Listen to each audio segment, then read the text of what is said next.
What if I told you that a large part of your financial struggles is not your fault? That there is a system, sophisticated, silent, and extremely effective, that was built specifically to shape the way you think about money, what you buy, how you behave financially, and all of this without you even noticing. Sounds like an exaggeration, doesn't it? But stay with me until the end of this video, because what you're about to discover here is going to permanently change the way you see your own financial decisions. We're going to talk about psychological manipulation applied to money, about the invisible forces that are acting on you every single day, keeping you trapped in the consumption cycle while real wealth remains out of your reach. And the most revealing part of all, once you learn to see this system, it loses its power over you. And that is exactly what's going to happen right here.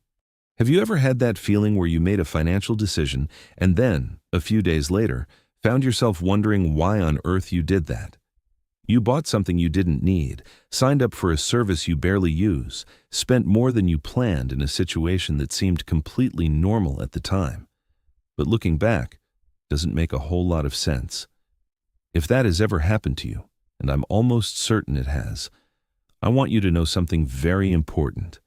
You are not weak, you are not irresponsible, and you are definitely not foolish. What happened is that you were successfully manipulated by a system that was designed with scientific precision to produce exactly that result. And the reason this is so unsettling is that this system works precisely because it is invisible. Because it operates in parts of your mind that you can't easily access, because it disguises itself as free choice. Think about this with me for a second. Do you believe that your financial decisions are truly yours?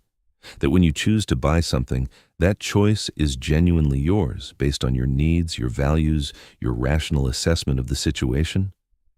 Most people believe that it is, and that belief is, ironically, one of the most important pillars of the system we're about to unravel together.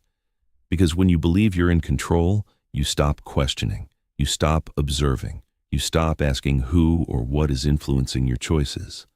And it's precisely in that space of unquestioned certainty that financial manipulation thrives.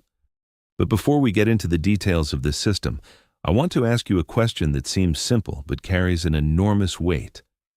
When was the last time you made a significant purchase entirely on your own, with absolutely no external influence, no advertising, no friend's opinion, no store display, no app notification, no limited time offer?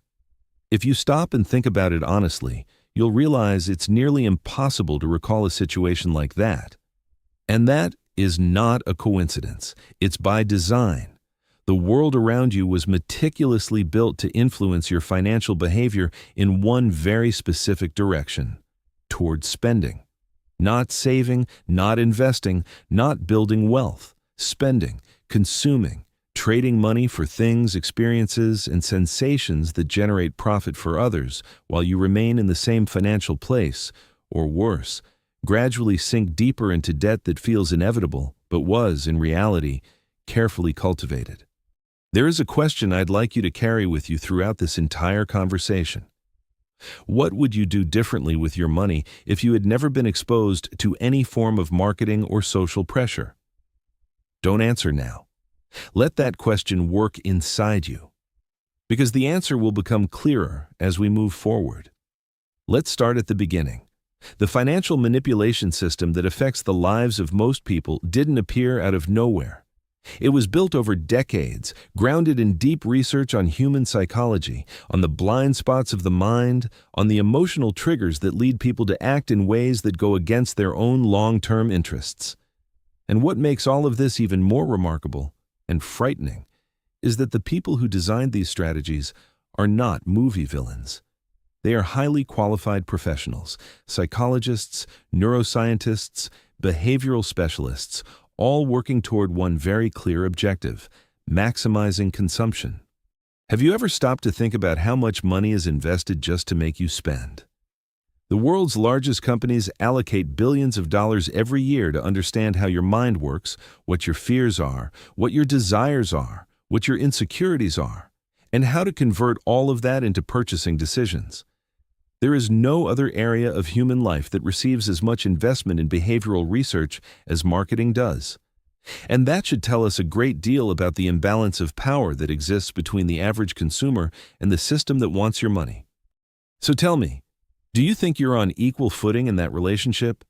You, with the beliefs and habits you've built throughout your life, versus a multi-billion-dollar industry that has spent decades studying exactly how to influence you? The honest answer is no. And recognizing that isn't defeat, it's the beginning of awareness. It's the first step toward understanding the terrain you're playing on. Let's talk about the first and perhaps most powerful mechanism of this system, the creation of artificial needs. There is an enormous difference between genuinely needing something and being led to believe that you need it. Real needs are relatively simple: food, shelter, health, human connection, security. But the modern consumption system discovered that these basic needs have a natural ceiling. At some point, they are satisfied. And when a need is satisfied, people stop spending to fulfill it, which is terrible for business. The solution that was found was brilliant in its cruelty. Create needs that can never be fully satisfied. Needs tied to identity, to status, to belonging, to social approval. Because these are needs that have no clear point of satiation. You never wake up in the morning thinking, "That's it. I now have enough social approval to last the rest of my life. I can stop seeking it." The machine is always running. The need is always present. And the consumption that promises to satisfy it never delivers what it promised, because it was designed exactly that way. Have you ever bought something because you believed it would say something about who you are? A brand name piece of clothing, a particular model of car, the latest generation of smartphone? There is absolutely nothing wrong with enjoying beautiful or high-quality things. What's worth questioning is this: was that purchase a genuine expression of your values, or was it a response to a need for approval and belonging that was carefully cultivated by an industry that profits from that insecurity? This distinction might seem subtle, but it is absolutely fundamental to understanding what is actually happening with your money. Let's explore a mechanism that is present in virtually every aspect of our daily financial lives: manufactured urgency. You have certainly been exposed to this hundreds of times. Offer valid today only. Last units available. Sale ends in 0 hours, 5 minutes, 32 seconds. Don't miss this unique opportunity. These phrases seem harmless, seem like they're simply informing you about real deadlines. But what they're actually doing, at a much deeper level, is hijacking a specific part of your brain, the amygdala, which is the fear processing center, and activating it around a purchasing decision. When you feel urgency, your brain enters rapid response mode. The rational analytical part, the prefrontal cortex, becomes relatively deactivated. You stop calculating whether you actually need it, whether the price is fair, whether there's a better alternative, whether this expense is aligned with your long-term financial goals. You simply act, you buy. And then, often minutes or hours later, the urgency fades and rationality returns. And that's when that feeling arrives. Why did I do that? The question I want you to ask yourself the next time you feel that urgency around a purchase is simple. Is this urgency real, or was it created? Will the product still exist after the countdown hits 0? Will the offer truly disappear, or will it be replaced by another virtually identical one tomorrow? Most of the time, when you stop and ask that question, you realize the urgency was completely fabricated. And that moment of pause, that 1 second of questioning, can be the difference between an intelligent financial decision and an impulsive one. But urgency is just one of many mechanisms. Let's talk about another one that is equally powerful and far less obvious: price anchoring. Imagine you walk into a store to buy a pair of shoes. The salesperson immediately shows you a pair that costs $500. You think it's expensive. Then they show you another pair that costs $250. Suddenly, $250 seems reasonable, almost cheap. You buy it. But wait, $250 might still be more than your budget allows. The issue is that your brain didn't evaluate the price in absolute terms. It evaluated it relative to the anchor that was established first. That's anchoring, and it's everywhere. In restaurants, the most expensive item on the menu is rarely the best seller. It exists to make the mid-priced dishes seem affordable. In salary negotiations, whoever makes the first offer generally has the advantage because they set the anchor. In electronics stores, the top-of-the-line model is strategically placed next to the mid-range models to make those seem like a good deal. Do you realize how many of your financial decisions are influenced not by the real value of things, but by comparison with a reference point that was strategically chosen by someone else? This is one of the most common and most costly blind spots in people's financial lives, and it operates completely below the radar of conscious awareness. Let's talk now about something so present in everyday life that it has practically become invisible: social financial pressure. There is a phenomenon that psychologists call upward social comparison, the human tendency to compare ourselves to people who are at a higher level than us in some dimension we value. And when that dimension is material standard of living, that comparison creates a constant, silent pressure to consume more, to have more, to appear to have more. Think about how this works in practice. Your neighbor buys a new car. You weren't planning to buy a car, but suddenly your car starts to feel old, inadequate, a little embarrassing.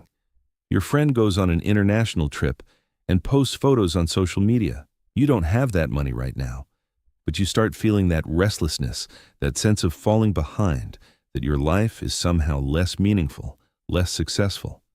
And that restlessness often translates into financial decisions that weren't in your plans: a financed vacation, a car bought on credit, clothes, gadgets, experiences acquired not for the joy they bring, but to relieve the discomfort of comparison. Have you ever spent money primarily to avoid feeling inferior to someone or to avoid being left out of something? That is not a character flaw. It's a deeply human response to social pressures that have been exponentially amplified by the era of social media. Never in the history of humanity have people been exposed to so many other people's lives in such a constant and intense way.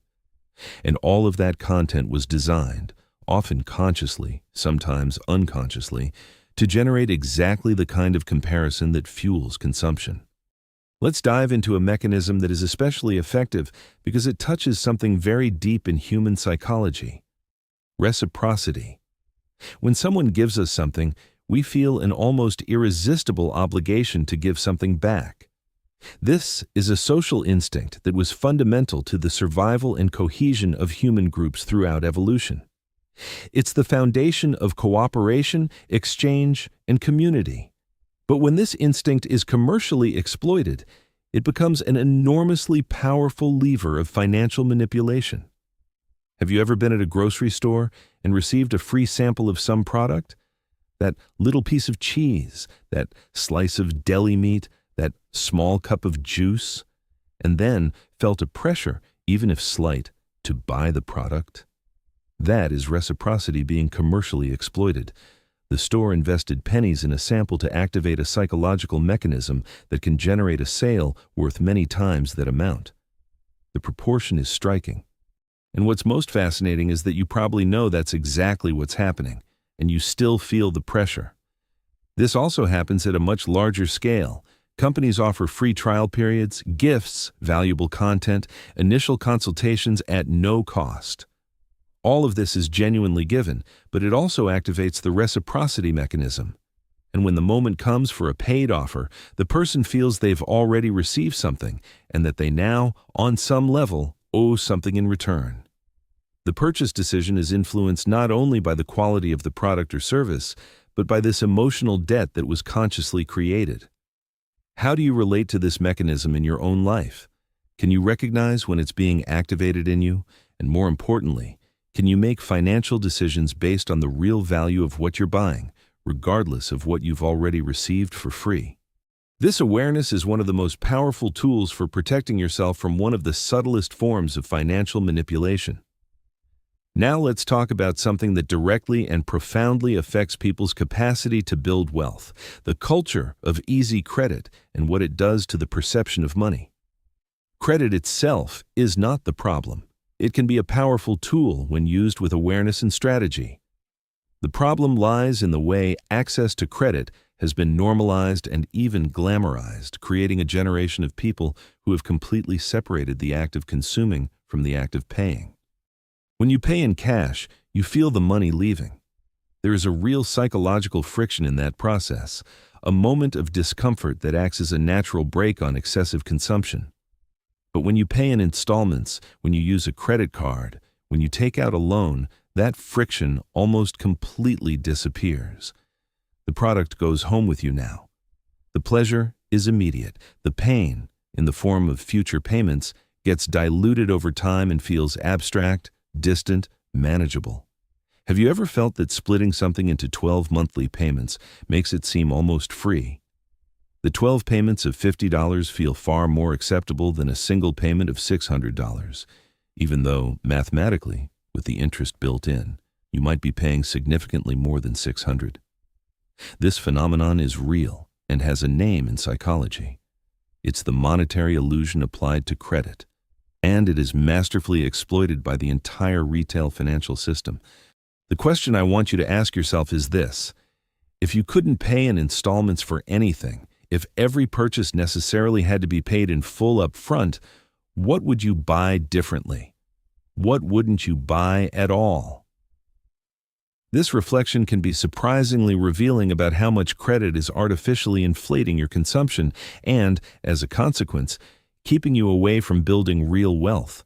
Let's now move to an aspect of the system that is especially insidious because it uses something genuinely positive, technology, as a vehicle for financial manipulation. Apps, digital platforms, notifications, recommendation algorithms. All of this was designed based on deep research into human behavior to maximize the time you spend engaged and, increasingly, to maximize the money you spend through these platforms. Promotional notifications arrive at precisely the moment the algorithms detect you are most vulnerable, more bored, more stressed, more prone to an impulsive purchase triggered by emotional stimulation. Recommendation systems don't show you what you need. They show you what you are most likely to buy, based on a behavioral profile built from every click, every search, every second you spent looking at a specific product. Have you ever noticed how, after searching for a product online, it seems to appear everywhere? In social media ads, on websites you visit, in emails you receive? That's not a coincidence. It's retargeting, a digital marketing technique that uses your own behavioral data to follow you across the internet and constantly remind you of something you considered buying, creating an accumulative psychological pressure that eventually tends to convert into a purchase. It's as if the product is following you around, telling you that you still haven't made the right decision. How many purchases have you made in recent months that started with a casual online search and ended in an acquisition that wasn't in your plans? That's a question worth answering honestly, because the answer will likely reveal just how much the digital environment is shaping your financial behavior in ways you don't consciously perceive. Now I want to bring into this conversation an element that is rarely discussed when we talk about financial psychology: the role of negative emotions as a consumption trigger. There is a very well-documented pattern in the psychological literature called compensatory buying, the tendency to spend money as a response to negative emotional states such as sadness, anxiety, stress, loneliness, boredom, or a sense of lack of control. Think about how this works. You have a hard day at work. You arrive home feeling drained, undervalued, depleted. And suddenly you think, I'm going to treat myself. A dinner out, an online purchase, a new piece of clothing, anything that generates that moment of immediate pleasure, that little spark of dopamine that makes a heavy day feel a little more bearable. And it works, for a while. The problem is that it works so well in the short term that it becomes a habit. And emotional consumption habits are some of the greatest financial saboteurs that exist because they operate completely outside of rationality. Can you identify your emotional consumption triggers? The moods, the situations, the times of day when you're most likely to spend money in an unplanned way? This self-awareness is fundamental because when you know that certain emotional states make you more vulnerable to impulsive consumption, You can develop strategies to deal with those states in ways that don't harm your finances. But this awareness requires honesty, and many people prefer not to look at this pattern because it's more comfortable to believe that every purchase was a rational and free decision. The system we're describing also feeds on another powerful mechanism, the normalization of consumption. When everyone around you is consuming in a certain way, that consumption becomes the reference standard. It becomes normal. And any deviation from that standard, any choice to spend less, to prioritize saving, to opt for simplicity, begins to seem abnormal, eccentric, even a sign of failure or deprivation. In many communities and social groups, carrying debt is completely normalized. Paying in installments for everything is normal. Living right at the edge of your paycheck is normal. And when something is perceived as normal, people stop questioning whether it's good, whether it's healthy, whether it's truly what they want for their lives. Normalization is one of the subtlest forms of social control, and when it's applied to financial behavior, the result is an entire society of people who consume far more than they need and accumulate far less than they could.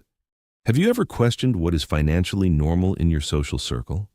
Have you ever stopped to consider whether the consumption patterns that are accepted as obviously normal around you are really what you would choose if you had full awareness of all the implications? This is a reflection that very few people make, because questioning the normal is always uncomfortable. But it's precisely that questioning that opens the door to financial choices genuinely aligned with your actual goals. Let's now explore a theme that sits at the very center of this entire discussion and that is rarely addressed directly: the relationship between self-esteem and consumption. There is a striking amount of research showing that people with lower self-esteem tend to consume more, especially products and experiences that signal status, that promise transformation, that offer the sensation of belonging to a more desirable group. And what is most disturbing about this equation is that the marketing system was built in large part to first lower your self-esteem, through images of unattainable perfection, through implicit messages that you're not enough as you are, through constant exposure to what you lack, and then offer the product or service as the solution to that manufactured inadequacy. You're doing fine just as you are, but this new phone will make you even better. Your body is attractive, but this gym membership, this supplement, these clothes will put you at the level you truly deserve. Your life is good, but this trip, this car, this home renovation will give you the life you could actually be living. The message is always the same. You are almost enough, but something is still missing. And that something, conveniently, is for sale. Do you notice this pattern in the way advertising communicates with you? And more importantly, do you notice when that message that you're not enough without that product is being internalized and transforming itself into a purchasing impulse? That perception, that capacity to identify where the impulse is coming from before acting on it, is one of the most valuable psychological competencies anyone can develop in relation to money.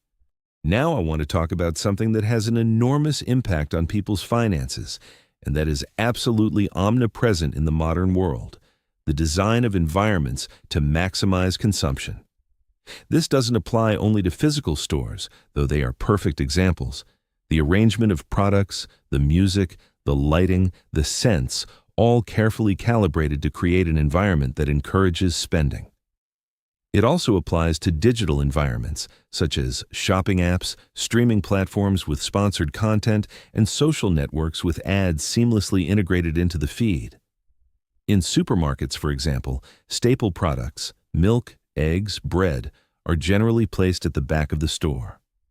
This forces you to walk through the entire space to reach them, passing by dozens or hundreds of other products you didn't plan to buy, but that, through simple exposure, have a much higher chance of ending up in your cart. The products with the highest profit margins are placed at eye level. Products aimed at children are placed at children's eye level, so they ask their parents. Every detail has been studied and tested. How much of what goes into your cart, physical or virtual, is actually what you went there to get, and how much ended up there because of an environment that was specifically designed to capture your attention? This is a question worth answering concretely and honestly, perhaps even literally the next time you go shopping. Because the gap between what you plan to buy and what you actually bought is a direct indicator of how much your environment is influencing your financial decisions. Let's move now to something I consider especially important for the audience watching this video, people who have likely lived long enough to have accumulated a variety of financial experiences, the exploitation of fear and insecurity about the future. The financial industry, and here I'm not talking about genuine financial education, but about financial products that are sold through fear, has discovered that insecurity about the future is one of the most effective triggers for selling certain products. You might get sick and not have money for treatment. Buy this insurance, you'll retire without enough money. Sign up for this retirement plan now. Your children won't have access to the best education. Subscribe to this investment fund. These messages touch on absolutely real and legitimate fears. Aging, illness, financial insecurity, and retirement, these are genuine concerns that deserve real attention.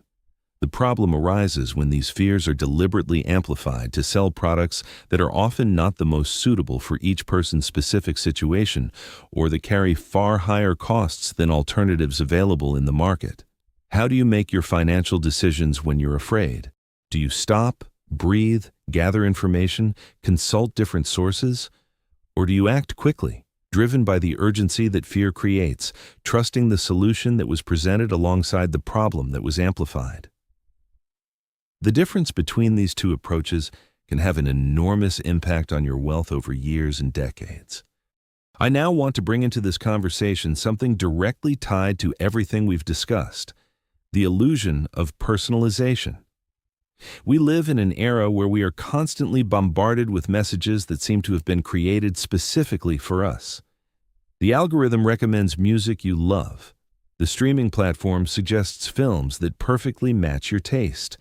The e-commerce site shows you products that appear to have been hand-picked for your profile.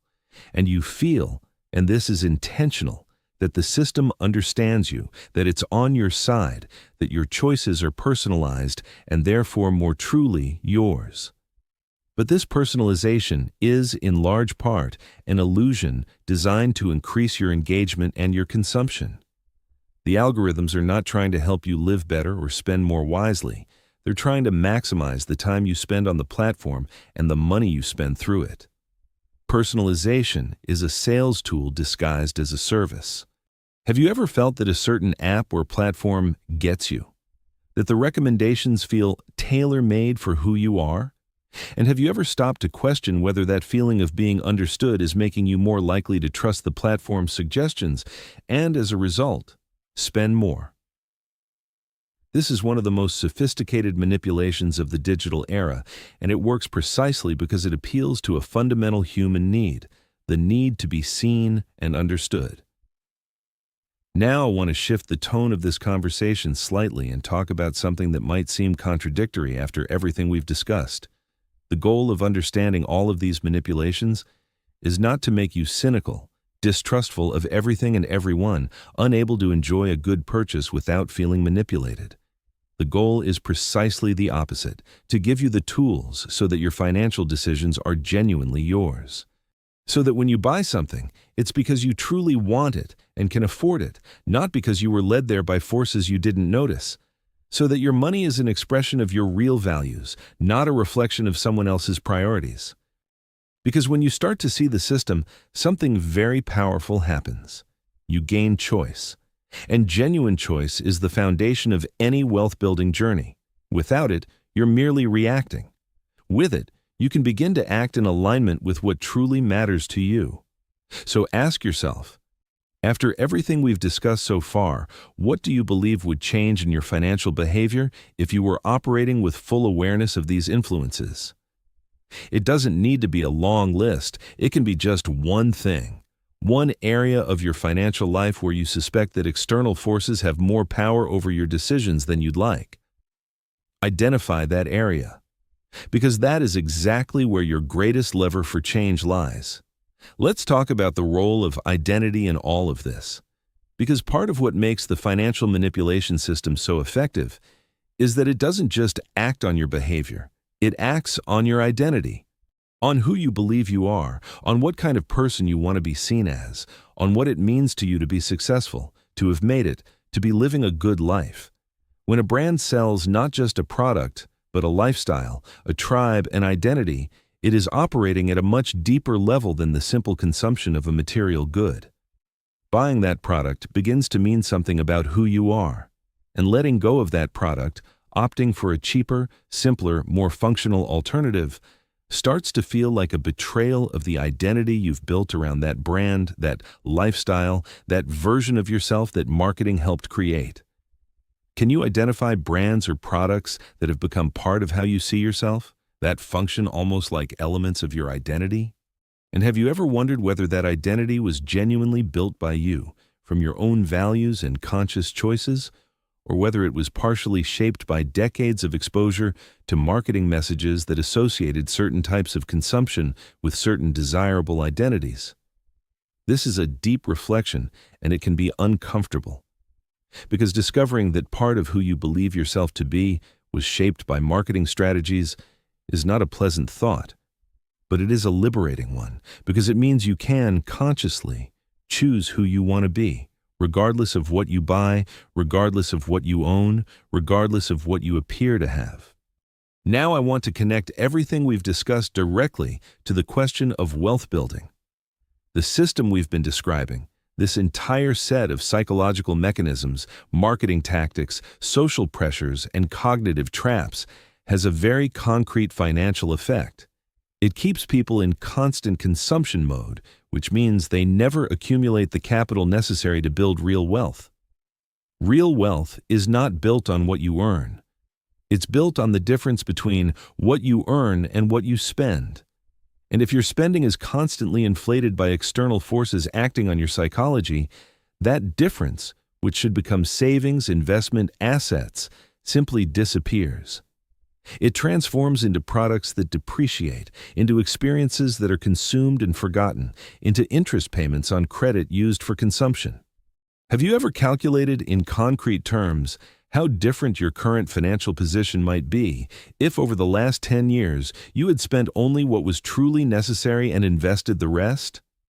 I'm not talking about a life of deprivation and absolute austerity. I'm talking about a life where consumption decisions are conscious, aligned with real values, free from manipulation, and where the difference between earnings and spending goes consistently toward building a freer future. That can be a painful calculation to make, but it is also an absolutely motivating one, because it makes tangible and concrete the real cost of the system we've been discussing. Not in abstract philosophical terms, but in real numbers, in wealth that could exist and doesn't, in financial freedom that could be available and still isn't. Let's talk now about something that is fundamental to breaking out of the cycle we've described: financial awareness as a daily practice. Because intellectually, understanding that you're being manipulated is not enough. Knowledge on its own does not change behavior. What changes behavior is the consistent practice of bringing awareness to your financial decisions, especially in the situations where the mechanisms we discussed are most active. What does that look like in practice? It means building the habit of pausing before any unplanned purchasing decision and asking yourself a few simple questions. Where is this impulse coming from? Is it a real need, or was it created by some external trigger? If I didn't buy this right now, how would I feel about it a week from now? Is this purchase aligned with my long-term financial goals? Is the price I'm seeing fair, or have I been anchored by a strategic comparison? These questions don't need to take long. With practice, they become almost automatic, a filter that operates quickly and that most of the time leads to far more conscious and aligned decisions. But like any skill, they need to be developed deliberately, with consistency and with some degree of patience with yourself in the moments when the system still manages to get past the filter. Do you already have some kind of financial awareness practice in your life? Some ritual, even a simple one, that helps you make consumption decisions more deliberately? If so, how could you strengthen it? If not, what is the simplest thing you could start doing tomorrow that would already represent a step toward greater financial consciousness? I also want to talk about the role of your physical and digital environment in creating conditions that are favorable to financial awareness. Because part of the problem we've been describing is that the default environment, the television you watch, the apps you use, the social networks you frequent, the physical spaces you visit, was designed to facilitate consumption, not financial reflection. Trying to change your financial behavior without changing your environment is like trying to swim against a current with your hands tied behind your back. Small changes to the environment can have a disproportionate impact on behavior. Disabling notifications from e-commerce apps, unsubscribing from promotional emails, removing your saved credit card information from online shopping platforms. That friction of having to type the numbers in again functions as a real psychological break, replacing time spent on social media with financial education content, creating an environment where conscious financial decisions are easier and impulsive ones are harder. What changes to your environment, physical or digital, could you make this week that would reduce your exposure to the manipulation tactics we discussed? It doesn't have to be a revolution. It can be just one thing, but one thing done consciously, with the clear intention of creating better conditions for your financial decisions, already represents a meaningful shift in posture. Let's now move to a theme that is deeply connected to everything we've discussed: the invisible cost of impulsive consumption over time. Not just in the immediate money that is spent, but in the life hours that had to be traded for that money, and in the future that money could have built had it been saved and invested. There is a very revealing exercise that some financial educators propose. Before any purchase, calculate not the price in dollars, but the price in work hours. If you earn $25 an hour and you're considering buying something that costs $250, that product costs you 10 hours of your life. 10 hours that you traded for money and that you're now going to trade for that product. This shift in perspective, from dollars to hours of life, often completely transforms the perception of something's value. Have you ever done that calculation? Have you ever thought about the cost of your purchases in terms of life hours exchanged? And going even further, have you ever thought about how much those life hours could be worth in the future if the equivalent money were invested over years with compound interest working in your favor? That is the true cost of impulsive consumption, not just the money today, but the future freedom that money could have purchased. I now want to bring into this conversation something about the relationship between the financial manipulation system and older generations, because I know that a significant portion of those watching this video are over 50 or 60 years old, and there is a common belief that digital manipulation tactics mainly affect younger people, that older individuals are more resistant to this kind of influence. That belief is, in itself, a form of vulnerability. Marketing strategies have evolved enormously and are today just as sophisticated in traditional channels as they are in digital ones. Television, newspapers, radio, media with older average audiences are filled with carefully calibrated strategies designed to reach that demographic. Furthermore, research shows that older people often place more trust in certain types of messages, especially those coming from authority figures, specialists, and established institutions, which makes them, in certain contexts, actually more vulnerable to particular forms of financial manipulation.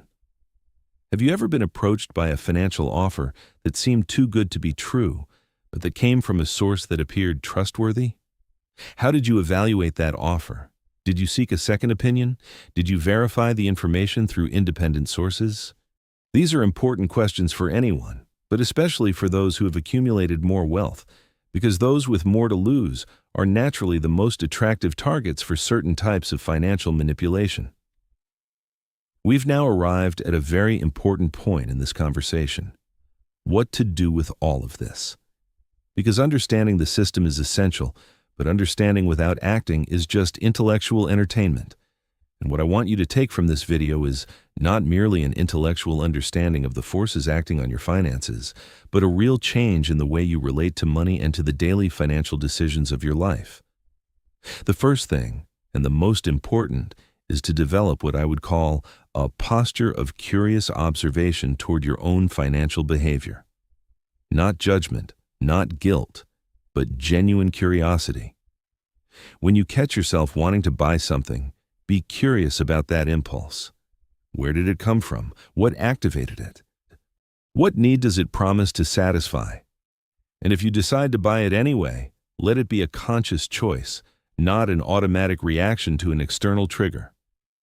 The second thing is to create clear financial intention before entering high-risk environments for impulsive consumption, whether a mall, an e-commerce website, a market, or a supermarket. Know clearly what you're going there to get and how much you're willing to spend before you expose yourself to the environment that was designed to make you spend more. And the third thing, and perhaps the most transformative over the long term, is to actively invest in your financial education. Not so that you become a finance expert, but so that you understand enough about how money works, how investments operate, how credit functions, that your decisions are based on real understanding, not on fear, not on impulse, not on social pressure, not on marketing manipulation. Are you willing to make that investment in yourself? Not in a product, not in a service, not in something that promises miraculous transformation, but in the gradual and consistent process of better understanding your own financial behavior and the system that tries to influence it. Because that is, truly, the investment with the highest possible return for your financial life. Let's also talk about the role of conversations about money in building collective financial awareness. One of the most powerful ways to resist a system that feeds on isolation and shame around financial matters is to start having open, honest, and non-judgmental conversations about money with the people close to you. Not to compare, not to compete, but to share experiences, recognize common patterns, and support one another in building better financial habits. Do you have honest conversations about money with people close to you? About mistakes made? About patterns recognized? About real financial goals? Or is money still a taboo in your circle, something to be avoided in open discussion? Because one of the most pernicious effects of the system we've discussed is exactly that, keeping people isolated in their financial struggles, too ashamed to talk about them, and therefore unable to learn from one another and build support networks that could make an enormous difference. We're arriving at the end of this conversation, and I want to leave you with what I consider the most important idea out of everything we've discussed here. Awareness is the only effective antidote to manipulation. Not cynicism, not compulsive distrust, not a refusal to participate in the modern world, but awareness. The capacity to see the system behind the choices that seem to be yours. The freedom to choose genuinely with open eyes, knowing which forces are acting on you and consciously deciding how you will respond to them. Because when you see the system, something extraordinary happens. You stop being a passive consumer and start being an active agent in your own financial life. You stop being moved by external forces and start moving by internal intention. And that shift from reactive to active, from manipulated to aware, is what makes building wealth not just possible, but inevitable for those who practice it with consistency. The system exists. It is powerful. It will continue to exist and to operate. But now you see it. And what you see, you can choose. What you choose, you can change. And what you change, gradually, transforms your financial reality in a way that no product, no service, no marketing promise could ever do. Because this transformation comes from within. It comes from awareness. It comes from you. And that is why this video exists, not to sell you a solution, but to give you something far more valuable. The ability to see. And all you need to do now is decide what you're going to do with that vision. Because this choice, unlike so many other choices in your financial life, this one is genuinely yours. See you in the next video.